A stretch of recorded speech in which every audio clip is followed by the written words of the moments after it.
Welcome everyone to Expo North 2020 with the panel Leading Virtual Teams. I'm so excited to have these awesome ladies here. We have Annie from Bookbub, who is the publisher relations lead, and we also have Parul, who's the managing director of WorkStream Solutions. Hello, guys. Hello. Thanks for having me. Pleasure. And Annie, you are an alum of Expo North. I am. I had the pleasure of attending last year and very sad not to be there in person this year, but hopefully next year. Oh, I'm real sad not to have you, but maybe next year. And Parul, welcome. This is your first time. Thank you. Very excited. So from our lockdown to yours, I'm so excited to have you ladies here because you work in very different worlds, but are meeting the same challenges currently. So can you tell us a little bit at first who you are and what you do? Sure, I can start maybe. So as Jess mentioned, I'm the publisher relations lead at Bookbub, which means I work with all of our account reps who work with our publishing partners all over the industry. So for anyone who's not familiar, Bookbub is a digital platform for getting books discovered and for readers to discover new books to read. So my team works on the publishing side, obviously helping publishers get their books onto the platform, make sure they're using our promotions well. And I sort of oversee all the different sides of our business. So I work with the international account manager, our US account managers, and also work across both our ebook and audiobook products. Annie, that's awesome. And a little bit before we move on to Parul, can you tell us too about a little bit about your background, how you ended up there? Sure, no problem. So this is actually the first sort of account management side of my career. Before I joined Bookbub, I was on the editorial side in the publishing world. Although it's not quite as different as it seems, because ultimately as an editor, you're really managing many different accounts. You're managing many different authors whose work you're shepherding through the process, and who you're hopefully building great plans with and making sure that they are satisfied customers of you as the editor and as the publisher. But yeah, so I worked mostly on children's books and young adult for about 6 years in New York before moving up to Boston almost 4 years ago now to join Bookbub. Wow, that's awesome. Annie, thank you so much. That's really great. I'm going to have a lot of publishing questions for you ultimately in a sec. And Parul, hello. Can you tell us a little bit about who you are and what you do? Sure. So we manage the fallout from mergers and acquisitions as it relates to the humans involved. So from either side, like helping the buyer to integrate employees, coming along with their recent purchase, or helping the seller to transition employees that are going along with or away with the sale of a division. So it's sort of a very specific niche, but it is what we do. Now, can I ask too, just like I asked Annie, because I hope you don't mind me saying this, I know you because of your stunning voice and as you're a singer as well. So can you tell us a little bit about how you got into the work you do? Yeah, so I guess I'll try to give the abbreviated version of. We got time, don't worry about it. But I started off out of school, ironically wanted to go to Japan and teach English for a bit. And I did not realize how that actually worked. For whatever reason, didn't have the guidance to realize that, I had sent out 60 resumes. I had gotten 60 responses saying, great, come to Japan. We'd love to meet you. Not realizing that this is how they offered a job to you, that you had to show up in person. And at the time, I grew up in New Jersey, and my parents are immigrants from India. And my dad said, you're not going to Japan without a job. So I didn't go to Japan. And the very next day, he said, so when are you going to get a job? And I went into New York City and went to a vacancy and found a position doing research. And I thought, my thesis, I can do research, sure. And it turned out to be research for an investment bank. And so I ended up in the investment banking world for years. Had very interesting experiences, as you can imagine, a woman in the early 90s having in investment banking, and then proceeded to sort of move positions within that world, different kinds of roles, and then ended up in Boston to get away from the pavement, and met my husband, who was a musician. And some point, we decided we were going to take the show on the road, and I left my investment banking job to become a rock star, but I kept my feet in it just in case that didn't pan out, and started doing consulting. And that consulting went from sort of investment banking, equity research, into mergers and acquisitions, and it truly was one of these. The opportunity presented itself. I sort of fell into it, and I've been doing it ever since. So I think I incorporated the business back in 2001, but have been doing mergers and acquisitions exclusively since '07. So Wow. it's been an interesting ride. I imagine, so how much with mergers and acquisitions, if you were going to show me a pie chart, what percentage is dealing with people and personalities? Oh my gosh. I would say 99% of it is that. The 1% that's certain is the law and the requirements of the deal. And then everything else is trying to figure out how to make that happen. Yeah, So. because the reason why I ask is for both of you, I mean, Annie, you have the word relations in your title. And Parul, I can imagine in terms of mergers and acquisitions, a lot of it is about people and the dynamics of people. So this whole topic here today is leading virtual teams and dealing with virtual teams. So before we dive in to that massive challenge with you guys, both of you are meeting head on and is affecting probably 99.9% of your work, tell us a little bit of a story. Lay the groundwork for what your job looked like pre-COVID. Sure. I'll dive in. So a big part of what we do with my team is go to conferences and meetings with clients, because we're constantly trying to better understand the needs of the publishers that we're working with. So pre-COVID, I probably traveled with one or several team members, either to New York, London, occasionally further afield, about once a month, and tried to see publishing clients in person just as often as possible, and also do presentations on the work that we're doing, make sure that we're sharing data, sharing best practices. So yes, it's been a very different world. And then in terms of when I'm in the office in Cambridge, Massachusetts, where we're based, usually I'm spending most of my day in meetings, either with my own team members, making sure we're hammering out strategy or next steps on various projects, or with various departments around the company, working closely with the product managers when they're developing new products that we're going to be working on with our publishing partners, or the editorial or production teams, making sure all of our internal process is working well. So basically, just like Parul, about 99% of my job is working with and dealing with people, and it used to be in person most of the time. And Annie, I know you, and you're such a people person. You're so nice to be with. I can imagine that actually having hands-on time with your team is important. What's the scale like? How big is your team? And when you talk about publisher relations, how many publishers are we looking at?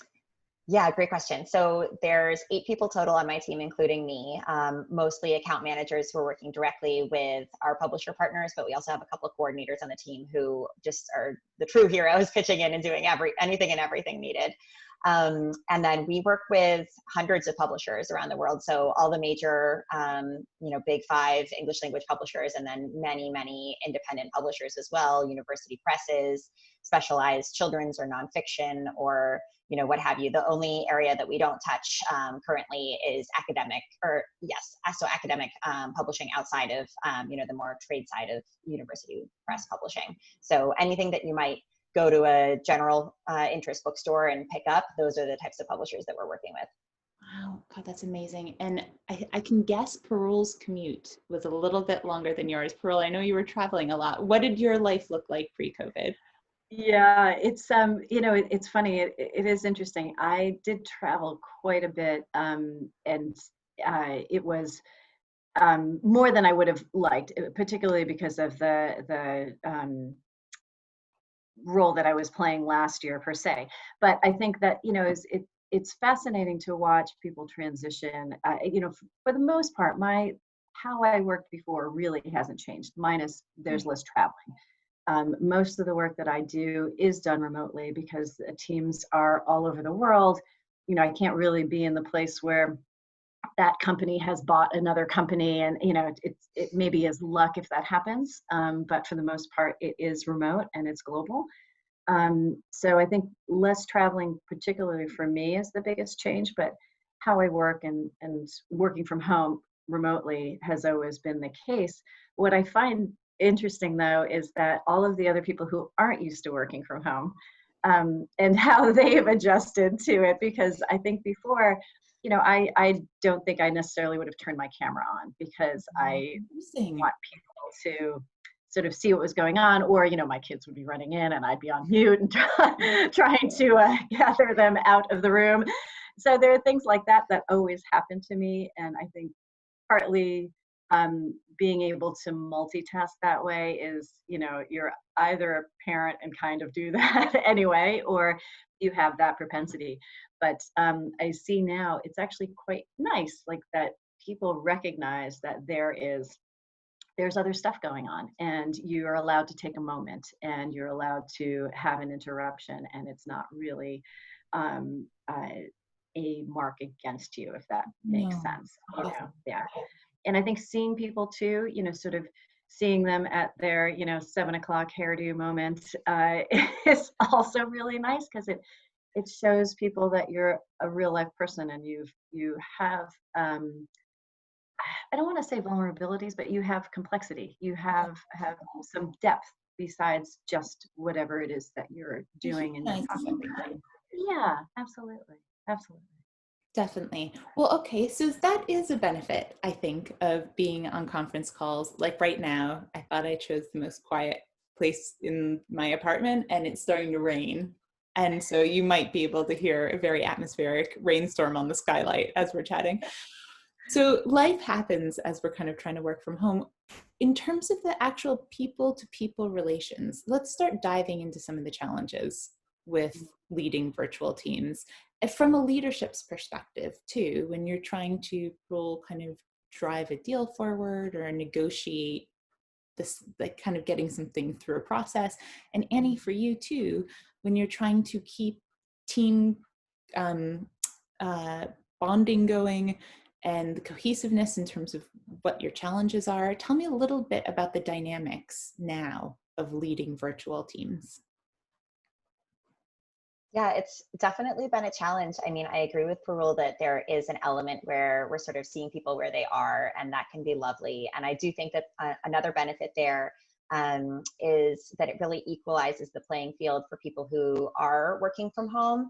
And we do have some team members at Bookbub, including one on my team, who either part-time or full-time are work remote. And so suddenly the rest of the company is very aware of what challenges there are for those team members, and are being much more understanding, or just perhaps their increased understanding of the difficulty of Zoom meetings may make it easier for Zoom meetings to work well going forward. But yeah, I mean, Bookbub is very focused on team bonding, which is part of what I love about the company. We do a lot of in-person events, and it's just very hard to replace that. And I've been doing a lot of reading about remote work, trying to sharpen my skills here.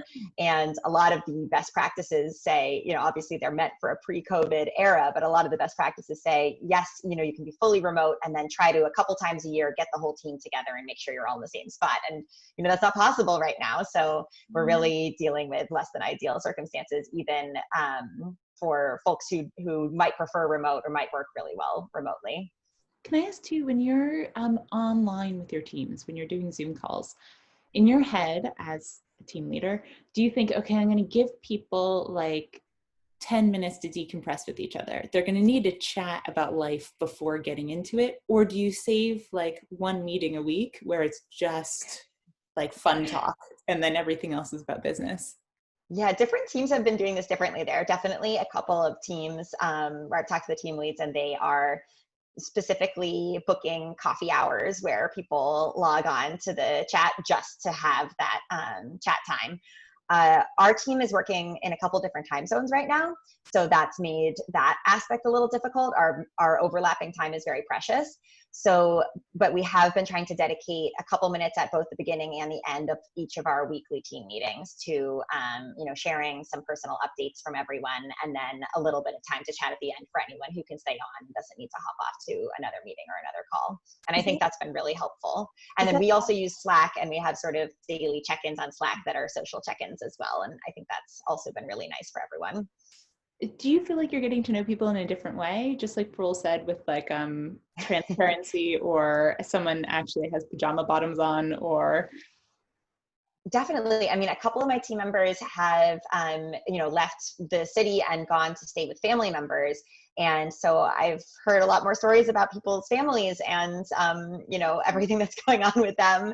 And the people across the organization, there's lots of people who don't have childcare right now. And so their kids are much more present on calls. And that's been delightful, honestly, for the watcher, for me, but I think it has been very difficult for the parents. And so, there is definitely that, we're being more open about how everyone's lives are complex, and we all have these competing responsibilities, for sure. Definitely. Parul, what about you? Because I know your sense of team is probably defined a little differently, especially because now, this is a terrible thing to say. It may not be what your job looks like, but I'm picturing you're kind of like this amazing fix-it Mary Poppins that drops into companies and has this incredible bag of skills that she offers, and then kind of goes away when they can merge. That's very lovely for you to say. I don't know if that's exactly the case, but it is. I guess maybe it is like trying to see the path through the chaos of what's going on. And I guess, it's interesting what Annie was saying. I think that people, everyone is different, right, in how they've been handling this. And the one consistency, though, that I've found is that that as a team lead or leader within whatever it is you're doing, I feel like people have needed to get to know their team members better, because you don't have that sort of impromptu interaction with them where you may not even realize it, but if they're popping up over their cube saying, oh, hey, how do I do this again? Or asking these very like sort of off the cuff random questions, but that prompt them to move forward, and they don't have that ability to do that now. They've got to get it some other way. So you as a leader really need to understand that people's strengths and challenges to be able to move them forward in whatever it is you're doing. So I always find it's really poignant for me to make sure that I have one-on-one conversations with people. And I don't think this was different than before. I think because I was remote before, I would do this anyway, but I think it's just that much more, I guess, prominent to me, because it's not only coming from my end now, it's also from their end, where they just really need to have that interaction and be able to voice their concerns, and they may not do that in a call of 5 or 7 or 10 people.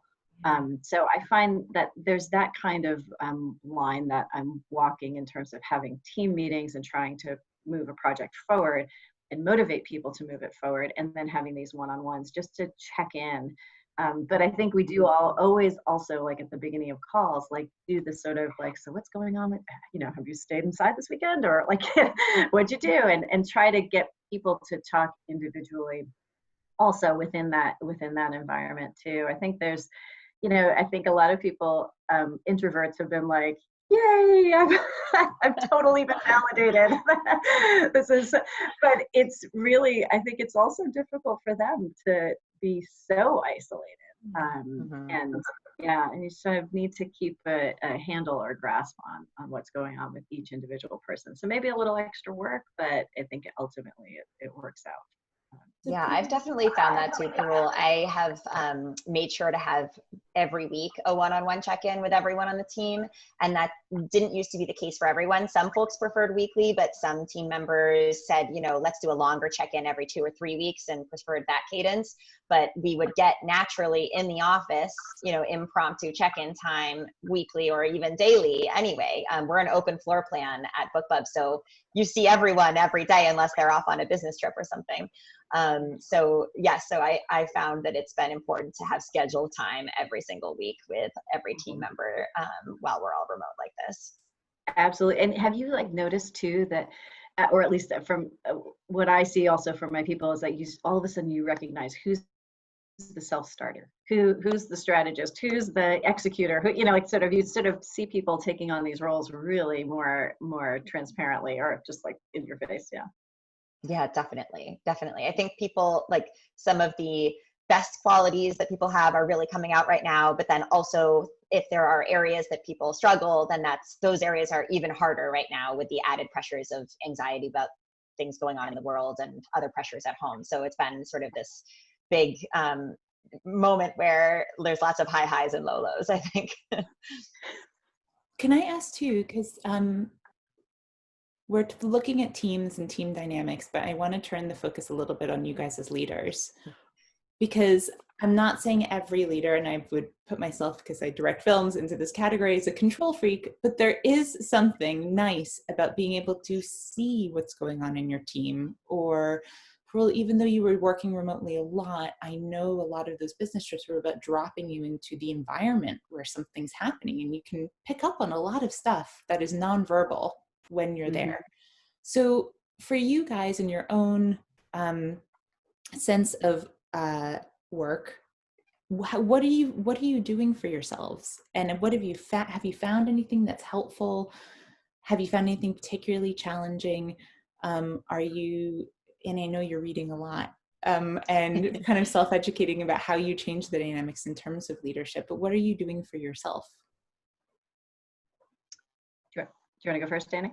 Sure. I mean, one thing that I've found is necessary more than ever, I mean, this is probably best practice at any time, but is just really directly asking the questions that you have with your team members. I think when you're in person, it's much easier to, as you said, pick up on signals, unsaid signals, body language. You know, you can tell a lot about how someone's doing just by getting in the room with them without having to say anything at all. And I think that's much harder over video. And I also think that people, in some cases, some team members may feel less able to express when they're having a bad day, because I think many of us are feeling that, you know, if as long as nobody in our family is sick and as long as we still have our jobs, like, we have it quite good right now. And so it can feel very difficult to express the anxieties and the frustrations that are going on, because in the context of the broader world, it feels trivial. And so really trying to dig in and ask questions to really see how people are, and not just end the conversation at that initial, how's it going? Oh, it's pretty good. You know, it can be easy to stop there, but I think asking more questions and digging in a little deeper has been really important to actually see where people are right now. Right. Yeah, agreed. Yeah, I think, you know, practically speaking, so I'll maybe talk to what it is that really is different for me, not being dropped into an environment, is that I feel like so for me, I'm very much an experiential learner. So I get dropped into an environment and I associate everything with that particular job that I'm doing with the place, the smell, the, you know, the time, the people that I'm working with, the accents that I have to translate. And I think that without that, I've had to be so much more diligent about my note taking. And it's generally not something I've had to do in the past. I don't know why. It just hasn't been. But I literally will be on calls and I will be writing notes while I'm on calls, which is actually a little bit more acceptable than when you were in a meeting room with someone. And if you were taking notes and typing, people would get picked off. But now it's completely acceptable. And the minute a meeting ends, I've shot off, you know, my minutes and actions and decisions or whatever. And I think also that has helped, I think has helped people to at least, you know, I feel like everyone's in a moment of chaos. Like, and as you said, it's like, you don't really know what they're dealing with on a personal level. They may not want to tell you that something's going on. And so having one person that they feel confident has their act together or is at least recording what should be the act, I think it makes a bit of a difference. But I couldn't do it without my notes. Like, I have a whole, actually, I'm not in my particular office because it's too noisy there, but I've got a wall of stickies behind me, and that's just how I keep track of things now, because it would be next to impossible otherwise. Totally. Wow. One other thing, Jess asking like just how we're dealing as leaders. I think I've had to practice a little bit more kindness for myself than usual as well. I think at first I was putting extra pressure on myself for every day to be some kind of transformative work day where huge items were checked off the list. Something about working remote made it feel like just having a quote unquote normal day wasn't enough. Like everything had to be so productive, and being able to take a step back and say, no, it's normal. Sometimes you have a couple of meetings, you do a couple small things, and that's your work day, and not putting so much pressure on yourself every single day to be, changing everything or accomplishing something huge. That's been an important realization for me as well. Well, can I ask you guys about self-structure, especially as leaders? Because, that kind of comes from top down. I think a lot of people look towards you guys in terms of giving themselves permission to work at that speed or work that intensely or take off time. And if you think about it, you had time and commute to yourself to kind of muse or get into, it's like a ritual, kind of like slowly get into work, or probably you had time away. Now there's no time away. Everything is at the home. Even a lunch break, like really, you can make lunch in 15 minutes now. You can get to work in 2 seconds. How are you guys creating structure? Are there any tricks? Have you left one room in the house that's just your work room and you shut the door at 5? What are you guys doing? So I've been using some of the digital tools, like trying to use those well. So like on Slack, you can put an away message if you're not at your desk. And I feel like it holds you accountable a little bit more, especially if you're trying to set a good example for team members. You can put up your "I'm away having lunch right now" message, and then hopefully you really stick to that for 45 minutes or whatever it might be.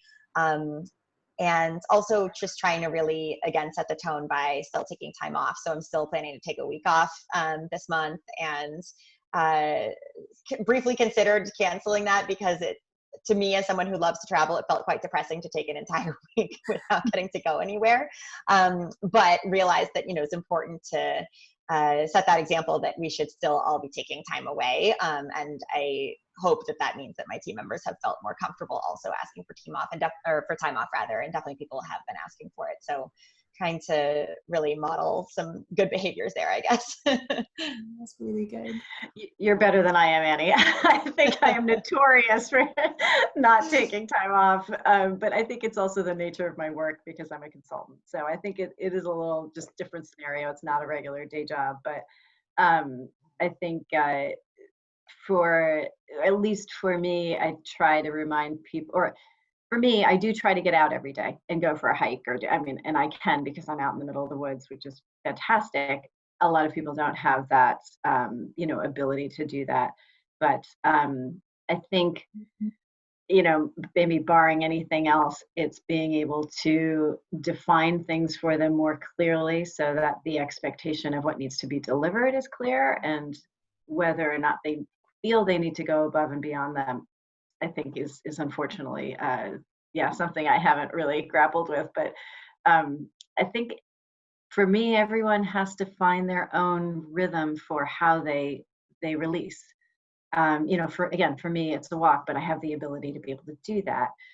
For someone else, it might be sitting in their garden and having lunch, or working out, or something like that. But I think what's really nice about now is that it doesn't have to be prescribed. It doesn't have to be during a lunch break. Like if your workout actually benefits you more at 10 o'clock in the morning, then you can block off an hour for a workout, and nobody will be the wiser that it doesn't have the same impact as before.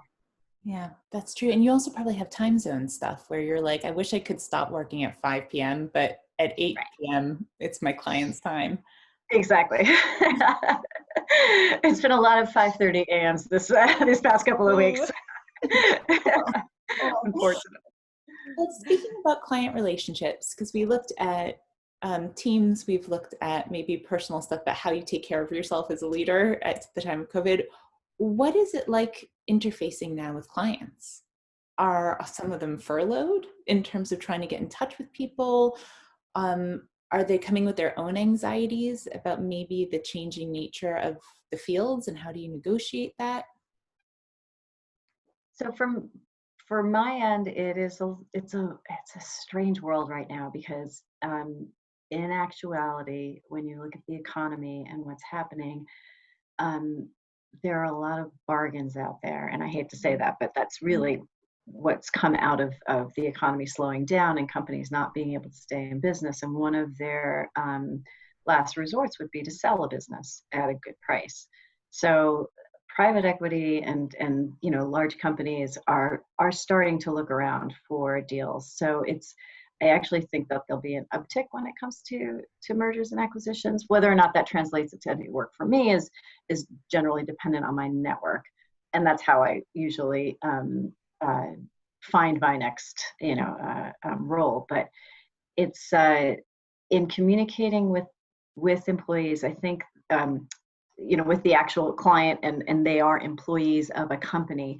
I think it depends on the company and the stressors. Like you said, some of them have had furloughs or they've had salary cuts, and it is uncomfortable. They've asked people to reduce their hours, and yet the work still has to get done. So there's a whole new set of challenges that people have had to come into, and I think it kind of circles back to that sort of mental health, well-being, but also then being able to negotiate the strategy for how you're going to get things done, because then you need to be really clear with management that you can't reduce hours or furlough people or cut staff and still expect to come out the other end with X, Y, and Z done. Yeah. It's a give and take, and I think it's more obvious now than ever before. When companies are up and running full steam ahead and they are reducing costs because they want their margins to be bigger, and they're not taking into account that the work still has to be done. Here, it's really obvious that it does, like when you start getting into furlough world. So. Yeah. Yeah, definitely some of the same going on in publishing. There are a couple of big companies that have had to do some furloughing or hour cutting, and all the same challenges that Parul mentioned definitely exist. Another sort of interesting one is that, so on the Chirp side of our business, which is our audiobook retailer, we're working directly with digital audio teams at publishers, and those teams are actually seeing similar, I mean, it depends a little bit on who you talk to, but similar engagement to pre-COVID, because digital audiobooks are still very much available as entertainment for people out there. So their normal jobs are still really similar to before. And then on top of that, many of them are getting lots of requests from around the company because they have been dealing with a digital-based, retail model and marketing model for their entire careers. And so now they're sort of leading the way on how do we reach people digitally? How do we work with digital retail models? And so not only are they expected to keep numbers up on their normal day-to-day, but they're also being asked to teach the rest of the company, some of these techniques. So I think we've also seen some of our clients just have much higher workloads than normal as they're asked to sort of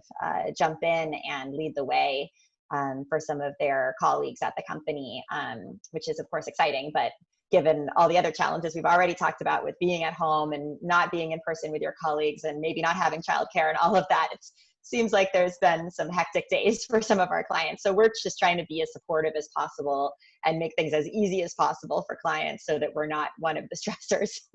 That makes sense, and it's very helpful. So, guys, both, it's so nice to have you here, and I'm sorry we're already running out of time. There's a lot I have to ask you still, but can we dive into one project maybe that you're working on? I'm not sure if you you don't have to share the details if you don't want to, but is there one particular project you're working on remotely that you can outline a little bit about how it looks leading virtual teams at the moment?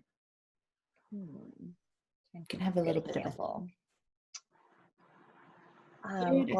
Well, you guys think about that. Here at Expo North, a lot of our audience not only is in the arts, but a lot of hospitality and tourism, and Scotland's dependent on all these industries that are currently being led remotely. And I think your insights are going to be incredibly helpful. Yeah, so one I can think of off the bat is that we've been working with one of our product teams to improve our partner dashboard experience. So this is the self-service dashboard that partners can log into and sort of see their results from their promotions with Bookbub, book new promotions. Sort of they work there in conjunction with working directly with an account rep. And there's been a couple of different challenges that have arisen from being remote. One is that screen share makes things better, but it can be difficult to talk about like nitty gritty product details while everybody's far flung. Another is that we would normally probably be getting pretty regular feedback from partners on this, but we are just being very cognizant of partners' time right now, that everybody's overwhelmed. Some people have been dealing with furloughs or cut hours, and we don't want to unnecessarily burden people with being a feedback channel for us when they have other very important things to do. So really thinking about what are the most effective ways to test and get feedback that way, or maybe do really highly efficient surveying. So yes, I think like projects that would normally be sort of, we know exactly what this work plan should look like. We're sort of reevaluating how much do we want to ask our partners to be involved here? What kind of burden do we want to put on various pieces here? I hope that's helpful. I don't know how applicable it is, but no, that is really interesting, especially because that feedback's so necessary. But as you said, you don't want to do it in a way where that's cumbersome. Right. Yeah, very interesting. Yeah, and I think I can maybe speak to the same kind of thing, and just in my world where one of the things that I really like about my job is that I can help influence how companies manage their human capital, like their people. Sorry to use that term, but it's important that everyone understands that they are the primary resource and that actually gets the work done.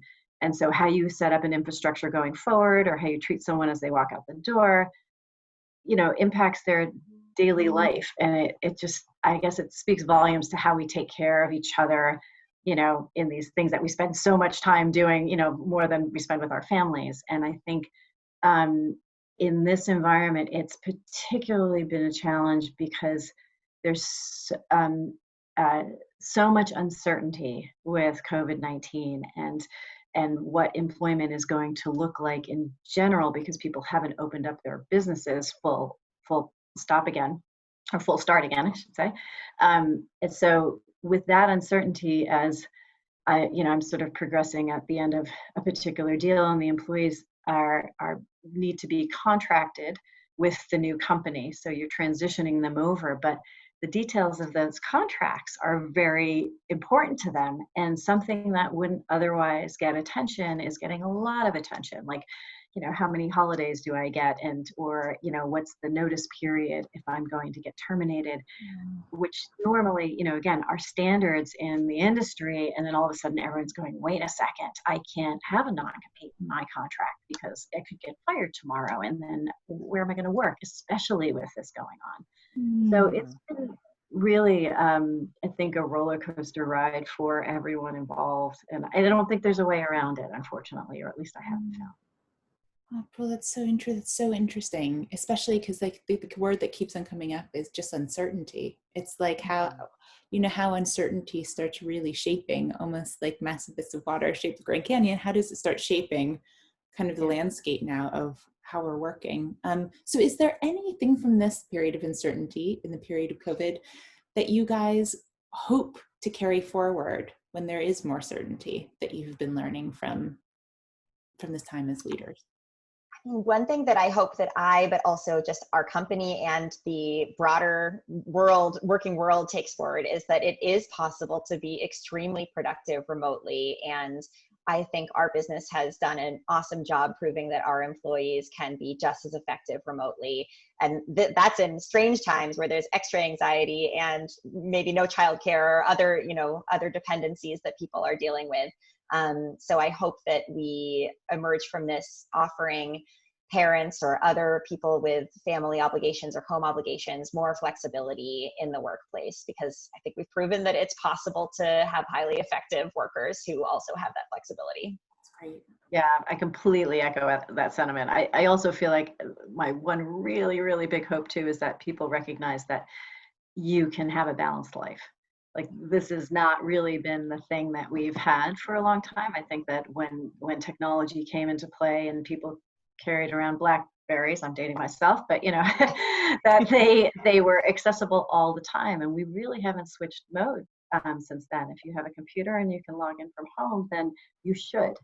And I don't think it's necessary. I think you can be just as productive as long as the expectations are set for what you're trying to accomplish are clear. And that again is a top-down sort of attitude that you have, and you have to be able to stick to a decision, or you need to, I think, have the attitude that we can be flexible within the decisions that we've made and make it clear that you might have to pivot quickly, and what would be the options for that. It's a lot of thoughtful, I think, that has to happen going forward, and I hope that continues. Yeah, I agree. And before we go, guys, this is so really great. You two have done a very successful job of both those things, being flexible and pivoting and taking care of your team and seeing the importance of the humanity that's coming out of this and speaking to that and understanding that there's power in being more transparent with your teams. I know there's a lot of other people out there that are having a little bit more difficulty kind of converting the old way of doing things. So can we leave us with a little bit of advice, just one little bit of advice for team leaders, that either is advice to take care of themselves or take care of their team, or a little trick of the trade that you found has made a big difference? I'll start. This is a very small thing, but just jumped to mind immediately. We've found that using tools like Google Docs has been more important than ever before. It really helps with, if you read about remote work, one of the big sort of buzzwords is async, like asynchronous work, and being able to group edit a document and respond to notes and comments makes it much easier to work on a work plan or a, email blast or whatever it is that your team is doing collaboratively. Definitely encourage people to check out those tools if they haven't already. That's great. Thank you, Annie. Yeah. And I guess I would maybe say for leaders to try to figure out where their Zen place is. I mean, everybody has one. And figure out where your team's Zen place is. Like individually, everyone needs space from work, and you can't be as efficient or effective as you'd like to be if you don't fill your bucket somehow. And it's really hard to do that in this day and age, like sort of proactively, because I guess before you had the commute, it was built in, you had that space to think, or you had your gym time or whatever it might be. I think now you just need to be a little bit more sort of disciplined about finding Zen. And it's you said absolutely guarding that time as being equally important, especially with the demands. I was going to say that's another thing you hear frequently is that managers worry that employees will work less if they're working from home, but really they should be worrying the opposite, that people will be working too much, because as you both were saying, it's hard to drive those boundaries. And so I think really checking in with your teams and making sure that they're not actually secretly working many more hours than is optimal for them, and that they're finding the autonomy to draw those boundaries around their working hours. Yeah, right. Definitely. Guys, thank you so much. Really appreciate you joining Expo North 2020. Next year, hopefully it's going to be in person, but we're so happy to have you as part of the digital program this year. We'll have some links below to both your work. And Annie, you've done an Expo North digital short, which we will also include below. So that dives more into the world of publishing and book writing. So you can see that too. Guys, thank you so much, and be safe and well. You as well. Thank you, Jessica. Thanks so much.